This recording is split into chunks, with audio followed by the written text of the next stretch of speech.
പൗലോസ് ഗലാത്യക്കാർക്ക് എഴുതിയ ലേഖനം 6-ാം അധ്യായം. പരസ്പരം സഹായിക്കുക.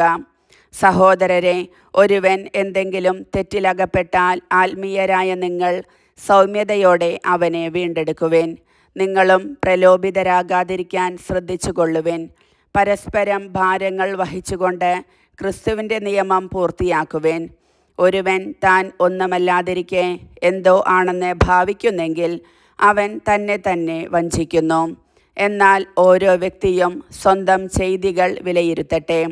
അപ്പോൾ അഭിമാനിക്കാനുള്ള വക അവനിൽ തന്നെയായിരിക്കും, മറ്റുള്ളവരിലായിരിക്കുകയില്ല. എന്തെന്നാൽ ഓരോരുത്തരും സ്വന്തം ഭാരം വഹിച്ചേ മതിയാവൂ. വചനം പഠിക്കുന്നവൻ തനിക്കുള്ള എല്ലാ നല്ല വസ്തുക്കളുടെയും പങ്ക് തൻ്റെ അധ്യാപകന് നൽകണം. നിങ്ങൾക്ക് വ്യാമോഹം വേണ്ട. ദൈവത്തെ കബളിപ്പിക്കാനാവില്ല. മനുഷ്യൻ വിതയ്ക്കുന്നത് തന്നെ കൊയ്യും. എന്തെന്നാൽ സ്വന്തം ജഡത്തിനായി വിതയ്ക്കുന്നവൻ ജഡത്തിൽ നിന്ന് നാശം കൊയ്തെടുക്കും. ആത്മാവിനായി വിതയ്ക്കുന്നവനാകട്ടെ ആത്മാവിൽ നിന്ന് നിത്യജീവൻ കൊയ്തെടുക്കും. നന്മ ചെയ്യുന്നതിൽ നമുക്ക് മടുപ്പ് തോന്നാതിരിക്കട്ടെ. എന്തെന്നാൽ നമുക്ക് മടുപ്പ് തോന്നാതിരുന്നാൽ യഥാകാലം വിളവെടുക്കാം.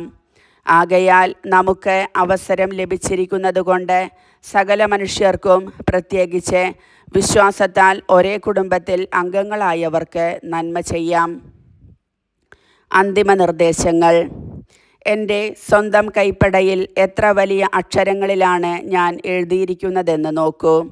ശാരീരികമായ ബാഹ്യകാര്യങ്ങളിൽ കൂടുതൽ ശ്രദ്ധിക്കുന്നവരാണ് പരിച്ഛേദന കർമ്മത്തിന് നിങ്ങളെ നിർബന്ധിക്കുന്നത്.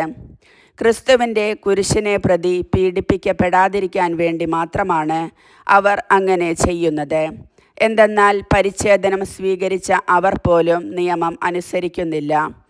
എന്നാൽ നിങ്ങളുടെ ശരീരത്തെക്കുറിച്ച് അവർക്ക് മേന്മ ഭാവിക്കാൻ കഴിയേണ്ടതിന് നിങ്ങളും പരിച്ഛേദിതരായി കാണാൻ അവർ ആഗ്രഹിക്കുന്നു. നമ്മുടെ കർത്താവായ യേശുക്രിസ്തുവിൻ്റെ കുരിശിലല്ലാതെ മറ്റൊന്നിലും മേന്മ ഭാവിക്കാൻ എനിക്ക് ഇടയാകാതിരിക്കട്ടെ. അവനെ പ്രതി ലോകം എനിക്കും ഞാൻ ലോകത്തിനും ക്രൂശിക്കപ്പെട്ടിരിക്കുന്നു. പരിച്ഛേദന കർമ്മം നടത്തുന്നതിലോ നടത്താതിരിക്കുന്നതിലോ കാര്യമില്ല. പുതിയ സൃഷ്ടിയാവുക എന്നതാണ് പരമപ്രധാനം. ഈ നിയമം അനുസരിച്ച് വ്യാപരിക്കുന്ന എല്ലാവർക്കും, അതായത് ദൈവത്തിൻ്റെ ഇസ്രായേലിന് സമാധാനവും കാരുണ്യവും ഉണ്ടാകട്ടെ.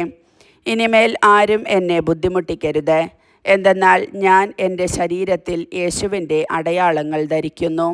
സഹോദരരെ, നമ്മുടെ കർത്താവായ യേശുക്രിസ്തുവിൻ്റെ കൃപ നിങ്ങളുടെ ആത്മാവിനോട് കൂടെ ഉണ്ടായിരിക്കട്ടെ. ആമേൻ. കർത്താവിൻ്റെ വചനം.